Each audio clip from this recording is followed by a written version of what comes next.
In this stealth action thriller, Sam Fisher investigates his daughter's death, only to uncover a betrayal by his former agency. Now hunted, he races against time to thwart a terrorist plot threatening millions. Welcome to episode 57 of the 5 T's of Stealth, where we will be discussing Tom Clancy's Splinter Cell Conviction. Once again, the 5 T's include tasks, terrain, tools, threats, and tension. These are what I consider to be the fundamentals of stealth gaming.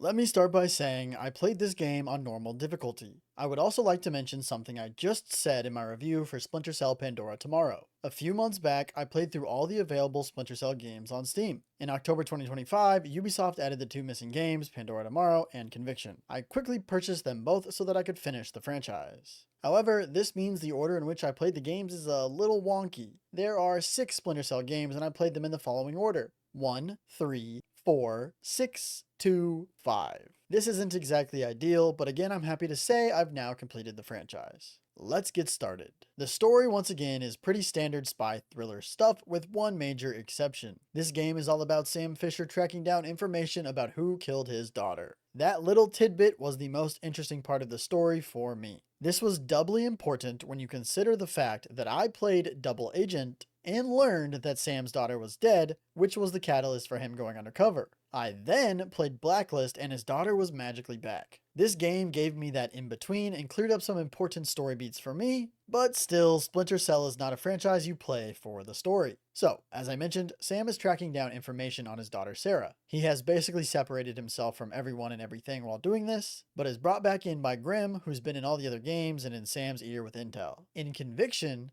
Grim reveals that she is working undercover within Third Echelon, the government agency that Sam was a part of, for the president. This of course means that while Sam was away and after Lambert's death in the 4th game, Third Echelon has become corrupt. Grim asks Sam to help her, and while at first he is reluctant, he is convinced once Grim reveals that Sarah is alive and she has her in a safe place. So, Sam begins tracking down the movements of Third Echelon, trying to figure out their plans. Long story short, Third Echelon has teamed up with Black Arrow, a private military company, and is building these massive EMPs to knock out the power in DC, and, in the confusion, kill the president and place the vice president in power. Again, this is nothing crazy, but it's alright. The best part, as I mentioned, is learning more about Sarah, Sam's daughter. I should probably mention who Lambert is since you may not be aware. Lambert was basically the head of Third Echelon and Sam's former boss and kind of his best friend. In the 4th game, Double Agent, he convinces Sam to go undercover into this terrorist group, and towards the end of that game, Lambert is captured by that terrorist group, and in the canon, Sam actually kills Lambert. He does this because Lambert tells him to, but still, I don't like the decision, and the game actually lets you choose, and I chose not to kill him, but that is irrelevant. It turns out that Lambert was in on it all along and that he had orchestrated the plan to tell Sam his daughter was dead. This was all an act of protection as there was a mole within Third Echelon who was going to use Sarah as leverage over Sam. That's all I really want to say. Sam gets his daughter back and saves the president. End of story. As per usual, the mission design is all about infiltrating locations to gather information, gain access to systems, or destroy equipment. However, I will say it felt like there were way more forced combat encounters than any other game in the franchise. I also noticed that there is a ton of interrogating within the mission design. This isn't like the old games where you grab a guy and ask a couple questions while Sam spits out some bangin' ass one-liners. All of these interrogations take a while. You start by grabbing a guy, but then it's almost like an interactable cutscene. You repeatedly press the interrogate button to have Sam punch, kick, or slam the guy into the surroundings until you get the information you need. Again, it feels like a long, drawn-out process. There are 3 specific missions to talk about that break the mold.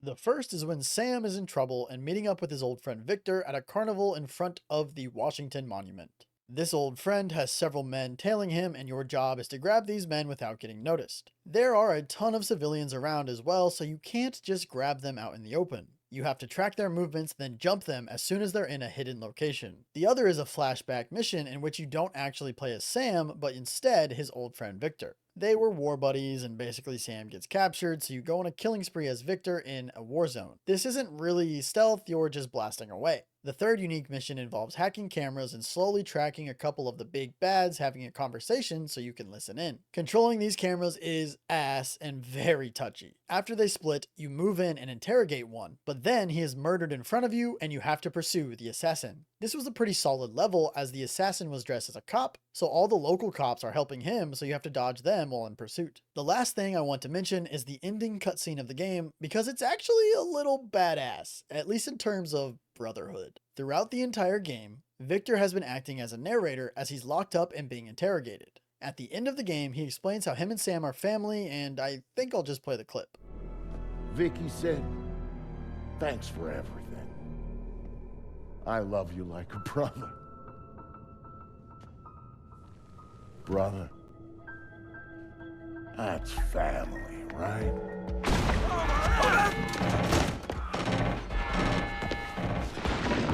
Yeah. I thought so. I love this again, specifically for the brotherhood, the family aspect of it. Sam said I'm his brother, so I know that he is coming. No matter which Splinter Cell you want to talk about, I've gotta say they choose pretty damn solid locations. This includes the market streets, a mansion, a carnival, an active war zone, the Lincoln Memorial, 3rd Echelon headquarters, a reservoir, the streets of DC devastated by the EMP blasts, and lastly, the White House. The main locations I want to talk about are the White House and 3rd Echelon headquarters. Naturally, the White House is a crazy place to infiltrate. I don't think much needs to be said about it. You have to slowly make your way through the building while there's dead Secret Service agents everywhere and the occasional shootout. 3rd Echelon headquarters is a little more exciting simply because it's basically a spy agency. 1 minute you're sneaking through the parking garage, then some offices, then you're surrounded by laser tripwires that will set off a turret, so you have to slowly work your way through. These laser tripwires can only be seen through Sam's sonar goggles and again are everywhere in the locations they are present. You have to move from room to room dodging lasers, some stationary, and some on the move. Finding the correct path and precise timing was definitely a joy. So naturally the spy agency was enjoyable because of the enhanced security. Let's talk about how you can interact with the environment. You can open and close doors and windows or even bash down the doors. You can flip light switches, drop chandeliers, start car alarms, move through vents, and more. There are some lights that are considered chemical lights that cannot be destroyed. There are pressure-sensitive lights that activate when someone enters an area. There are several things you can shoot in the environment, such as explosive barrels, fire extinguishers, and nitrogen canisters. As expected in a Splinter Cell game, there are plenty of pipes to be climbed on, whether horizontally or vertically, and that is of course a staple of the franchise. The main thing I think I utilized more than anything was the low ceilings. I'm not sure that's the right way to describe it, but there were basically these little crawl spaces between the true ceiling and the top of like some cubicles. Basically, these little spaces were completely broken. In any given area where they were present, you simply slip up top, then just start shooting everyone around and they'll never find you.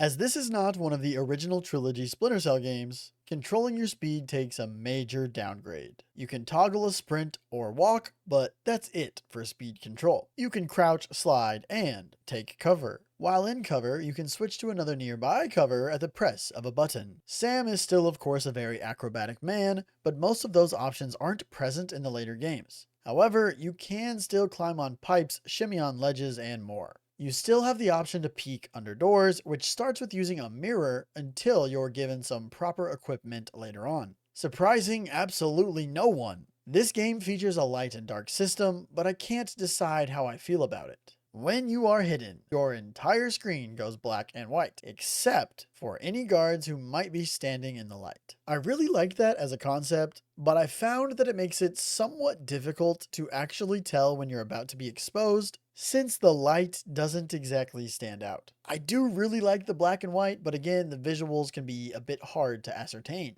Sonar goggles are of course still around, allowing Sam to see invisible laser tripwires and see enemies through walls. I have always loved the goggles in the original trilogy, but seeing through walls is just a bit much. You can, of course, still sneak behind someone and grab them for a human shield and a takedown, or even grab them while hanging on a ledge or windowsill. Mark and Execute makes a return in Conviction, or I guess more accurately, debuts in Conviction. As I mentioned earlier, I played Blacklist before this game due to Steam availability, so I have already experienced Mark and Execute, and I'm not a fan at all. I've talked about this sort of mechanic in several reviews by now, but the gist is, I don't like when all the work is done for me. It doesn't feel good to just auto-kill everyone. The one exception to this that I mentioned was in Batman Arkham Knight. There is a similar mechanic, the Fear multi-takedown, but I only really liked it for an opening and forced combat encounters. The quality of the final mission of the game actually decreases quite a bit, simply because it puts a huge focus on this mark and execute feature. I should have mentioned it earlier, but when the president is captured, Grim pretends to capture Sam and brings him to the Oval Office with the main big bad.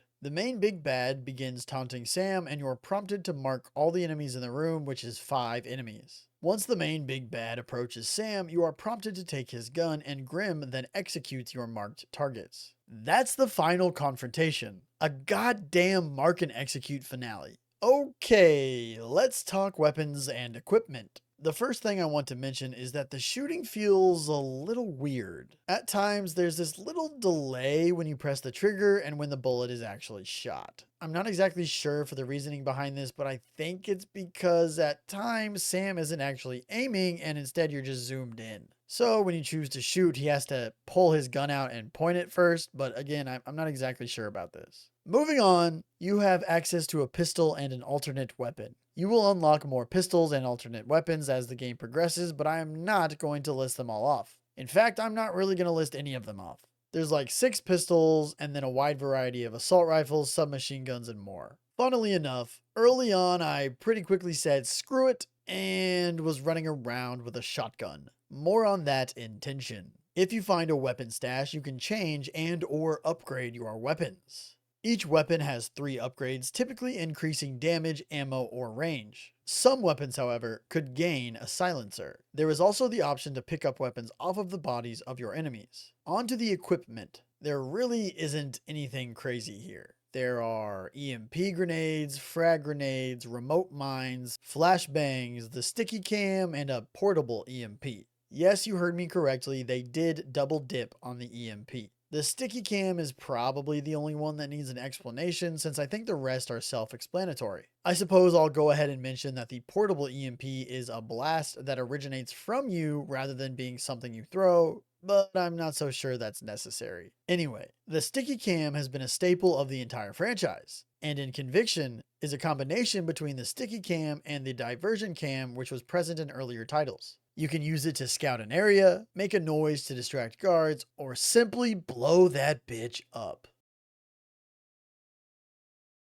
The basic enemies are terrorists, members of Black Arrow, or corrupt agents of Third Echelon. There are, of course, also civilians around that you cannot kill. Some of these guys may dress differently, but basically you're up against dudes with guns. These guys may also have flashlights, throw grenades, or wear night vision goggles. Detection is alright at best, but honestly, most of the guys are very dumb and easy to outmaneuver. If you are spotted, the last known location mechanic will trigger. Basically, the game leaves an outline of your body in the last place you were spotted, which you can almost use like a distraction or bait. Some of your enemies will be controlling turrets, and that's actually pretty dangerous. There are also some separate turrets that are tied to the laser tripwires as mentioned earlier, and of course there are cameras throughout the game. The last thing to mention, and the biggest disappointment, is a goddamn chopper. This thing only appears briefly for one mission, but it's such an absolute waste.